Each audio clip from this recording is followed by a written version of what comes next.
Config 2024. How we doing? They just told me backstage that I'm not supposed to stage dive or do crowd work, so you all are good. You can chill. How's it going? My name is Tregg Frank. I'm going to talk about pitching accessibility like a pro. Basically, how to convince your stakeholders, your team, that it's worth working on in the first place. My name is Tregg Frank, co-founder, CEO, and designer of Divinate. Divinate's a tool that helps you make sense of user research, customer feedback, and product analytics, which is what we're building right now. Helps you make sense of all that stuff really fast so that you can make better product decisions. It's the kind of tool that I, as a designer, have always wanted, so we're building it. Shout out Tyler. Before this, I worked at Stark. Stark is a set of tools for designers and developers to make their products accessible. And fun fact about myself, I am severely deuteranopia colorblind. If you don't know, that's red-green colorblind. It's a big reason, thank you. I've been it my whole life. It's a big reason why I became interested in accessibility in the first place. So, before we get too into the weeds, what is accessibility? Why does it matter? Why am I pitching it to my team? It's super possible that a friend dragged you here, maybe a coworker said sign up for this slot. Maybe you wanted to see the talk before mine, and you're stuck here. Welcome. Everyone's welcome. So accessibility, what is it? Accessibility is about ensuring that our customers can perceive, understand, navigate, and interact with the things that we build. That sounds like a good thing, right? Why does it matter? Well, for one, it's legally required. It's also good for business. It makes our products better. And ultimately, it's the right thing to do. But we're going to talk about that. We'll get there. So the pitch. If you tuned out right now, don't do that. But if you tuned out right now, these 4 things are the 4 things you have to know. Whether you're pitching to a CEO, your engineering team, design systems team, whoever it is, these 4 things. You have to understand their goals very, very well. You have to know the facts about accessibility, speak your target audience's language, and show up and do the work. So you can tune out if you want, but don't tune out. I think that there's value in here, so bear with me. Spoiler alert, the secret to this whole entire talk is empathy. And I know you're thinking, every single design talk, literally ever, talks about empathy. You're correct, we talk about it all the time. But bear with me. I just got a microphone, but bear with me. Empathy, we talk about it all the time. Bear with me, because I think that it's different than you might think. Designers aren't as empathetic as we say we are. I know, I literally just said that the secret is empathy, and we talk about empathy all the time, and it's true. But if we were as empathetic as we say we are, our products would be accessible. Usability across the entire industry would be better, and honestly, we'd be doing a lot more user research. Design Twitter would be a beautiful, peaceful, awesome place. And it's not, is it? We talk a big game. I mean, look at these. User-centered, human-centered, empathy mapping. Empathy's in the name. We talk about it so much.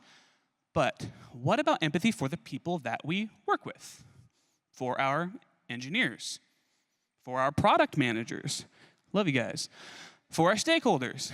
Other designers with different skill sets than us, people who are newer in their career, people who work at smaller companies than ours, bigger companies than ours.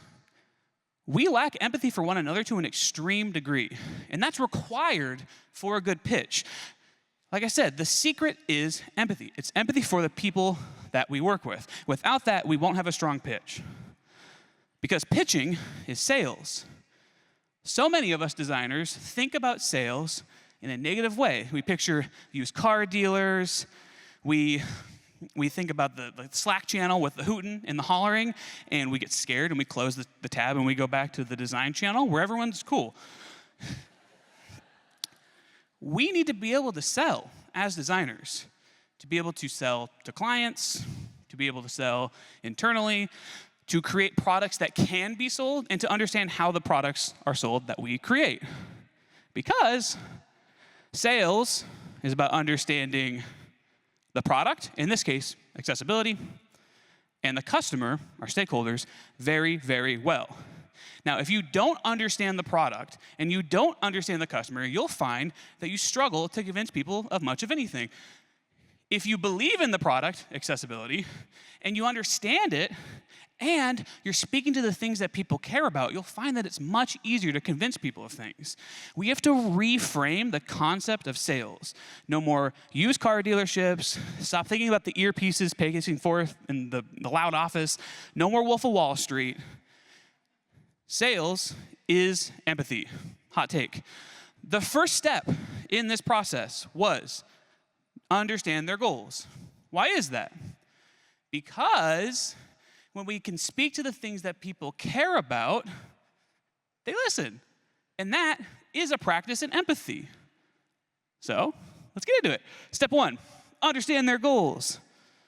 You have to figure out who you're going to talk to, identify the stakeholder, whether it's like a CEO, CTO, engineering managers, design systems team, other designers, again, whoever it is.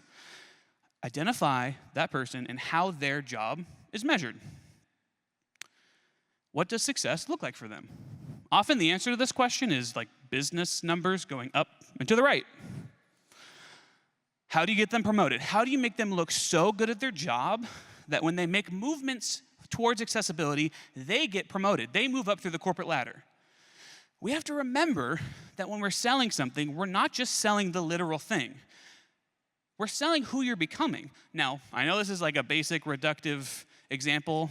Apple does this. When we buy AirPods, we're not buying AirPods because they have the best sound quality. We're buying AirPods. We're buying AirPods because we want to look like the type of people who wear AirPods, right? Now, again, reductive, it's basic, but we have to think when we're pitching accessibility, who are they becoming? When they make movements towards accessibility, who are our stakeholders becoming? We have to position accessibility to serve those things. How is their job measured? How do you get them promoted? Who are they becoming? Let's take an example like conversion rate. People like when people buy their stuff. That's good. Let's say that your team measures conversion pretty actively, and you have a button in your flow that doesn't have good contrast ratios. Basic example, right?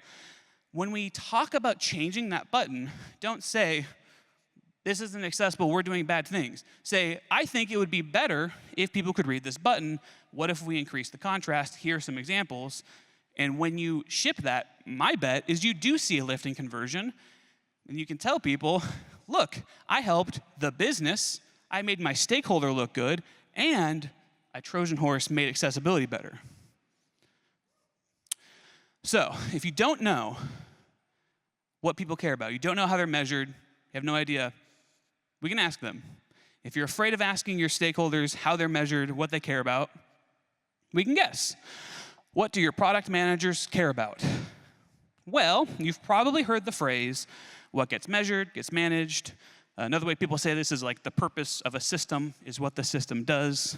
That's my co-founder's favorite. Whatever your organization is outputting, that is what is being rewarded and measured internally, right? So, if your team likes to output as many features as possible, as quickly as possible, your product managers are probably measured on output. When they ship something, they get promotions. So, we have to position accessibility to speed us up, right? If we make something accessible now, we don't have to come back later and retrace our steps and redo all this work. That makes us save time. Accessibility also makes our products better for everyone. Really simple, quick example. When you're designing a screen reader experience, you're often thinking about the keyboard navigation. Keyboard navigation helps power users. So it helps everyone, right? People use products that are better more often, and this can serve things like activation, retention, churn, time spent on the platform. People use products that are good more often, right? What about your C-suite? What does your C-suite care about? It is really, really easy for us to forget that people with our C-suite acronym, CEOs, CTOs, they are human beings. They're people. So they have wants, needs, desires, hopes, dreams. They probably care about profits, market expansion. They want their business to do well. They probably have good intentions. Again, hopes, dreams, desires. If your company's small enough, you can literally just ask them. Hopefully you know their goals, but you can ask. If your company is really, really big and you have stated goals for the year, you have OKRs, level accessibility up to those things. Talk about how accessibility serves your OKRs. What about your engineers? What do your engineers care about? What are their concerns? In my experience, engineers really don't like when you change things and make them redo work over and over. They don't like that, especially when it's like halfway through being built. They hate that. Accessibility can mean having to do a lot of rewrites, a lot of rework. That can be painful. So what do? For one, we establish the process early, but also we approach them gracefully as equal partners. We say, hey, I know this is a lot of work, but I'm going to be with you every step of the way working through this. We're going to chip away, okay? Ask your engineers how they're measured. Hopefully the answer isn't like lines of code. Hopefully the answer is like quality of thought, good code output, business metrics, things like that. What about your clients, agencies, freelancers? This one's for you. Honestly, the answer is kind of the same as the C-suite. They want their business to do well. They don't want to be sued. They probably don't want to make a product that harms people. I hope don't work for those clients. If you're doing freelance, if you're working with clients, never sell accessibility as an upsell. It's not. It's part of the process. So if they ask you, why are we working on accessibility? You say, I don't want you to be sued. I don't put my name on things that aren't accessible, and it's part of the process. What about other designers? What do us designers care about? The common objections that I hear to accessibility are the time it takes. It's a lot of work. It's kind of hard. Accessibility can be ugly. What about our established brand or established design system? Honestly, a lack of understanding and feeling like it's really technical. If you reverse it, these reveal a ton about what designers care about. We like to have time to work on the things we're working on so we can ensure that they're good. Having a manageable workload means our product can be better, right? We don't want to step on the toes of the brand. We know that brand is important. And when a complicated design system is in play, our jobs are more complicated, and the product feels more complicated, right? And yeah, accessibility can feel really technical, and that can make us as designers feel kind of insecure. I've felt that often. You know what's worse for your brand than a new color? Being sued. It's way worse. It's like really bad for it. Also, there are many beautiful accessible products. There's a ton of them. Apple has a bunch. So, we have to understand the people we're talking to and their goals, right? The things that they care about, their motivations, their fears. Understand those things really well. Talk to them, ask. So, if you're taking notes, take your pen and pencil out. There's some stuff to write down. There's cool numbers in here. We gotta know the facts, okay? Before we get to numbers, remember that accessibility is an investment. It is. And this looks like a smart crowd, so you probably intuitively know this. But organizations want a return on their investment. This transcends the spectrum from private to public sectors, tiny little startups to giant enterprises. Every organization wants a return on their investment. When you put time, money, and resources into something, you want to see that come back in some measurable way. So we have to show that accessibility can return on that investment. The good news is we can do that through things like expanding your market. Companies love this kind of thing. If you can sell your product to more people, you can make more money. It's a good thing. But like, how much can you expand your market, right? 1.3 billion people in the world have a disability. That is 16% of all of humans. For context, China's population is 1.4 billion. That means when we make our products accessible, we open up our product to a market the size of China. Now, counterpoint, if we're actively ignoring accessibility today, that means we're ignoring a market the size of China. But here's something to keep in mind. There is no demographic for disability. That means you can't exclude disability in your segmentation. There's no such thing as saying, but our users aren't disabled. You can't know that. It's never going to be a thing. It's never going to be true. Don't be a liar. Every demographic has disabled people. Every single one. You can't segment away disability. Okay? So the numbers. You want to do business with Europe. You have to be accessible. In 2022, the EU passed the European Accessibility Act that says by 2025, that's coming up. By 2025, your product has to be accessible if you want to do business in Europe, whether it's the private or the public sector. So, make your product accessible if you want to do business in Europe. What about the public sector in the US? Section 508. In 1998, Congress amended the Rehabilitation Act of 1973 with Section 508.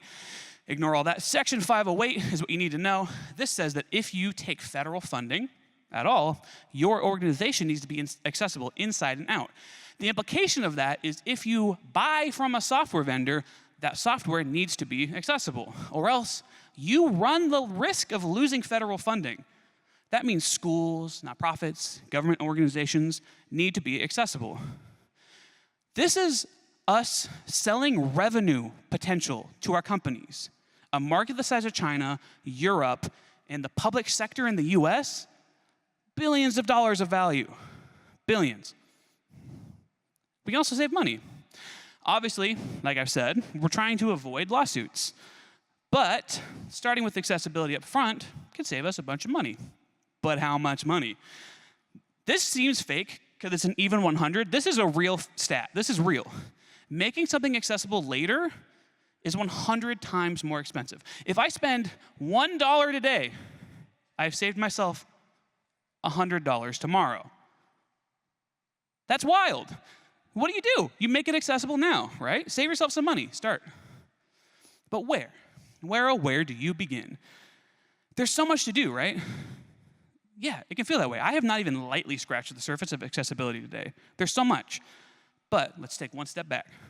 And remember that 95.9% of homepages on the internet are not accessible. And yes, that is a lot. And yes, this means the internet is an inhospitable wasteland for people with disabilities. But let's reframe that. 4.1%.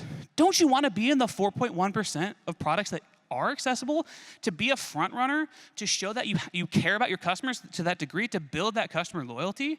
I think this is a huge opportunity. So here's where you focus. These 6 things. Let me run out of the way. These 6 things. This is from the WebAIM Million Study, the study that looks at the top 1 million web pages on the internet. And these are the 6 most common issues, okay? 81% of websites have contrast issues. Hey, designers, that's us. We can fix that in Figma. The other ones are alt text, missing input labels, empty links, empty buttons, missing document language. 54.5% are missing alt text. If you don't know, alt text is the description of an image for a screen reader. We control that too. We can make suggestions. In our design tool, when we QA, when we check our engineers' work, we can say, hey, I noticed this doesn't have alt text on it. What if it said this? Now, if we focused on these 6 issues, we will have made massive progress. But again, how much progress really? These issues make up 96.4% of all accessibility issues found in this study. To me, that makes it way more tangible. Now, it's so possible that your product, your website have some deep-rooted, hard-to-fix accessibility issues like misuse of ARIA. Maybe you have heading levels out of order. Maybe you designed an iOS app and you didn't use VoiceOver. Maybe you have no landmarks, aggressive animations that can't be turned on and off. Those are real hard problems. But it's important to remember that accessibility is a journey. You have to start chiseling away at the block, one chip at a time. All right. You got to speak your stakeholders' language.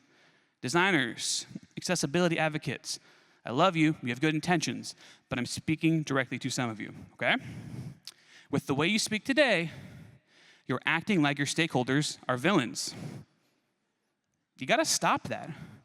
Just stop. We can't speak down to people.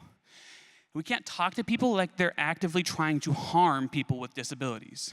It's not how you convince people to change their behavior. It's just not. You can't shame people into agreeing with you. People stick their head in the sand and they stop listening. You have to assume good intentions with your stakeholders. We have to assume that they're on the same team as us. They probably just don't know anything about accessibility. They may have never been exposed to it. They might have a different value system than you, and that's okay. We just can't condescend. We can't act like we're better than our stakeholders because we know about accessibility, because we think we're in the moral right.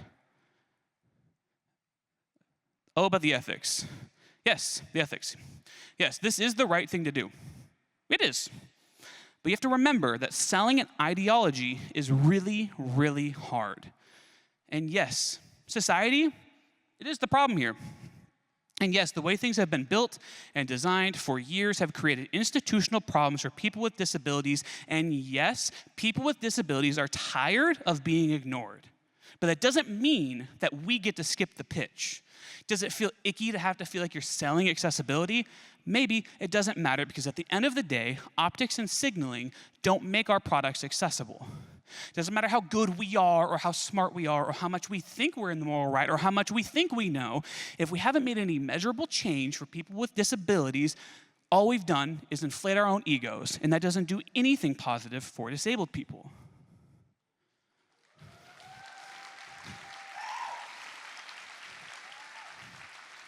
So, how do you talk to your stakeholders? Through things like brand risk. These are words they know, okay? Use these things. Brand risk. If you get sued, it's bad for your brand. It's really expensive. Not good. I said it like a ton of times. Do it. Elevated craft. If your organization measures this, that's really cool. When you make your product accessible, you make it better for everyone. Customer loyalty. When something feels like it's made for me, I love that thing, and I'm going to tell people about it. And we talked about expanding your market. That's a good thing. At the end of the day, these all boil down to having more money in the bank, either accruing more or keeping the money you have. Pretty straightforward. But let's say you do all this. You understood their goals. You even asked them, what are your goals? You came with facts. You spoke their language. And no one cares. What do? You do the work. You just do it. Just start. Just start doing the work. You catch a color combination that's not accessible, make a suggestion. Make a new version of that component, maybe multiple iterations. You show your team, and you just go. You got to start indexing all of the issues across your product, look for all of your accessibility issues, and write them down. Stop asking permission. Stop waiting around. You have to be the person who is constantly but graciously raising your hand to remind your team to think about accessibility. When we QA, we need to QA for accessibility. We need to flag the issues we find with our engineers, flag our issues with our PMs. When we design, we need to design things that are accessible from the beginning. We need to document the intended assistive technology experiences. Our jobs aren't done when we do desktop, tablet, and mobile. If we haven't even thought about how a screen reader or voiceover or talkback listens to our designs, we're leaving out a massive portion of the experience. We're leaving it up to chance at best and other people at worst. In design land, we have the power to make so much change, to suggest this stuff, to think about it up front. You just got to start. You have to be high agency. You have to stop waiting for a seat at the table and to pull up the chair. Make the changes, do the work. Also, find out the problems that your product has in the first place. You need to be talking to your customers more. Research will reveal so much about your product, about usability problems, mental model problems, all of that. But accessibility comes up naturally. You can test for accessibility specifically, and that's important. But it comes up. I've had people in research sessions tell me, I can't read this text. It's too small. Or the contrast is too low. That's an accessibility issue that I can fix. Talk to your customers. All right. I have one more molten lava hot take. You ready? Brace yourselves. Accessibility is literally just user experience. Wow. It's true. The deeper you get into this space, the more you'll realize that. It's just good design. These 4 steps: understand their goal, speak their language, know the facts, do the work. Those things are the same things you'll do when you're pitching good design, to do research, and accessibility. Because at the end of the day, the thing underpinning all of it is having empathy for the people that we work with and speaking their language in order to affect change. Thank you very much. My name's Tregg Frank. go try Divinate, divinate.co.